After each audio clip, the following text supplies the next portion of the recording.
why you should care about what happens to Bitcoin and what can we learn from Mt. Gox. So, my name is Gavin Mehl. Back when we first started this channel, it was really directed towards personal growth, health, and development. And now we're at a point in human history where the entire financial system and our own personal growth and development overall is on the line. The central banks are talking about rolling out what's called a central bank digital currency. There's something called FedNow. It's been, it's mainstream news now that they want to push this forward. And a system like that, what it does is it takes away power from us, the people. Take it to Congress, bring a bill, let it pass, get it signed off by the House and the Senate and the President before anything passes. Let's pray that they do that so we have notice. However, let's say that they don't and they bypass all that. Well, that's why Bitcoin, in this case, is at its urgent. One of the reasons it's at an urgent, why you should really care about what happens with it. Because Bitcoin takes away power. It is at the heart of everything that the FedNow system doesn't want. So by the time the powers to be realized what it was, because it's so hard to figure out and understand Bitcoin, it was too late to destroy it. So all that could be done was instead, they could build a system to masquerade and make it look like Bitcoin and stop the scaling of it. So it only did 1 megabyte block, which is a very small amount of transactions, and make it very expensive and change its direction from being peer-to-peer cash, and then they'd call it digital gold. Was this one of the first exchanges on Bitcoin? I think around 2013, it started by Jed McCaleb. Remember that name. Centralized power of all these people's Bitcoins with no accountability. So we would deposit Bitcoin onto the exchange, and there would be no accounting for where it would go and no auditability for what would happen to the Bitcoins. It completely centralized the power. So one of the largest heists and scams, of all time. Now, what can we learn from that? Well, by having Bitcoin, the original Bitcoin Satoshi Vision, what it does is it creates an accounting system, an actual public ledger for every single transaction on a public blockchain forever throughout time. So we know exactly where the receipt of every single transaction is going. We have accountability of it. Now, on the flip side, the version that has been created, masquerading as Bitcoin called BTC, what the difference in the way the digital signatures, we no longer have a way to track every single transaction because there's no longer accountability on the ledger. So it's not, and why should you care? Because look, if we don't have another way to transact, let's say, come on, there's inflation everywhere. We got to be honest. There's no question about that. Even people who, I'm not political, but I'm talking about just there's inflation. So we have to have a way to transact. Now, if it were 150 years ago, maybe we could use gold and silver.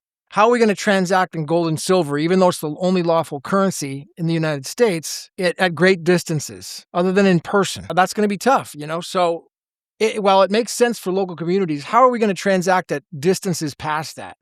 Well, that's where the people get the opportunity to choose. There's a lot of confusion out there on all these other, what they call alt coins, alt chains, other systems. But let's tie this all back together to Mt. Gox and what we can learn from this and how this entire master plan has fit together. Because you got a giant David versus Goliath situation going on right now. You really do. You have to pick a side, whether you're on David's side or Goliath's side. All right. Because David's side is just a little nobody, small, original Bitcoin, peer-to-peer cash. It's not the biggest well-known thing in the world. It's not the most expensive thing. It's not the highest price. It's actually very low. It's just called Bitcoin Satoshi Vision, the original Bitcoin from 2009. Otherwise, you've got all these other alt chains like XRP, which is off Ripple, Stellar, BTC, Ethereum, and others, for the reason they believe that Bitcoin couldn't function properly. Now, it's funny that we bring up the name Stellar, Ripple, XRP. For some reason, we have a short memory. And even though Mt. Gox wasn't that long ago, if people like me remember what happened, and anybody who's an old school guy will remember Mt. Gox well.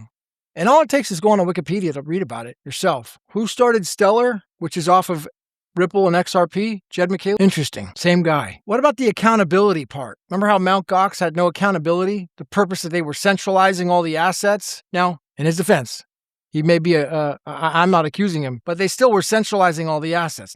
Now what about XRP, Stellar, and this blockchain they call Ripple, wasn't that just a pre-mine where they pre-mined every single coin? Well, pre-mined all these coins and all the guys in the beginning, they took a bunch of them. And now the others.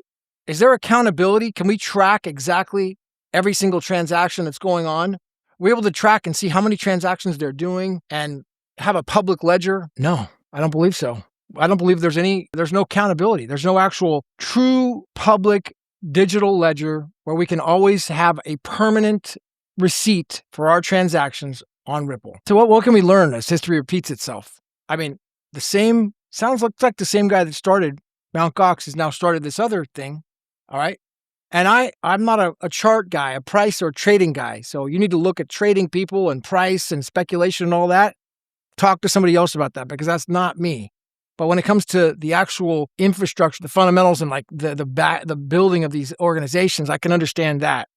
And so by this guy doing it, doesn't that raise a red flag? Really, why people should care about it is ultimately we, the people, get to take care of ourselves, our own independence, our own sovereign money with Bitcoin. Because when you have Bitcoin, again, the original Bitcoin, not this masquerading Bitcoin that cost, all this money to $30,000, $40,000 and all this money to transact in. That's for speculation. That's for traders. That's for something else. Talking about peer-to-peer cash Bitcoin Satoshi Vision. When we have that, we have our own way to transact with each other. We don't need another system. Let's say FedNow, CBDCs, whatever the next greatest thing is going to be coming out is.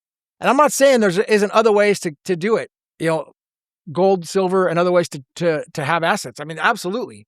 But by having our own way to transact with each other, at great distances in cash, because that's what Bitcoin is, it's just electronic cash with no middleman, we now have control of our own future and our own destiny. And, we are empowered. We don't need anyone else. Think about it. If we're not relying on a central system to transact, to print money, to give us our allotment and track everything that we do, we're not dependent on that. If they do that, well, we don't have control. We could vote and we can lobby our legislature. We can call Congress and get in touch with our elected officials, but we don't have the choice as to ultimately what happens with that. But we do have the choice of how to control our own sovereign money, all right? And even if inflation comes on United States dollars and it doesn't stop, it's a runaway inflation like Cliff High would talk about in his Alta reports for years, if you haven't read them. If that does come, we still have our own sovereign money to transact in, which is Bitcoin, the original Bitcoin. How we take away power. The people get to have power. And this is like the real secret as to why they want to attack the David in this story, which is Satoshi. David being a Satoshi character. Why they want to destroy him so bad and discredit him. Because this infrastructure, it takes away their power through accountability, through a public ledger, and a peer-to-peer electronic cash system for the people to transact in. Just food for thought. Like, comment, subscribe. This is Gavin Mehl. It's an exciting time to freaking be alive for this, man.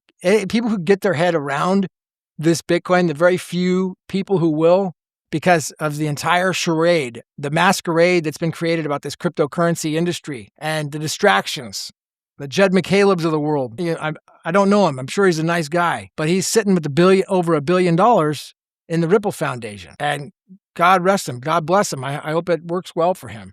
But what about everybody else? Is that really where we want to put our faith in, invest into a centralized organization with no accountability? I mean, hey, if you don't mind risks, if you're not risk adverse, that's great, But all I'm saying is everybody should have at least one freaking Bitcoin, one Bitcoin. And if you do, be sure to send me one Bitcoin when you freaking finally take the plunge, when you find out how to do it, because it's not easy to buy. It's not easy to find Coin Satoshi Vision when you freaking finally take the plunge and subscribe to this channel. And, I'll start doing a consulting service as well in this to offer people value because there's so much to learn and I can help shortcut you on all this information that I've been down, seeing the entire thing, break apart in 2017 and 2016 with Ethereum, and then the 2013 Mt. Gox debacle, this entire thing. I mean, it's just, it's a long rabbit hole to go down. And if you're new to it, it can be very confusing. So I'll see you next time, bro. Actually, as Zig Ziglar would say, I will see you at the top.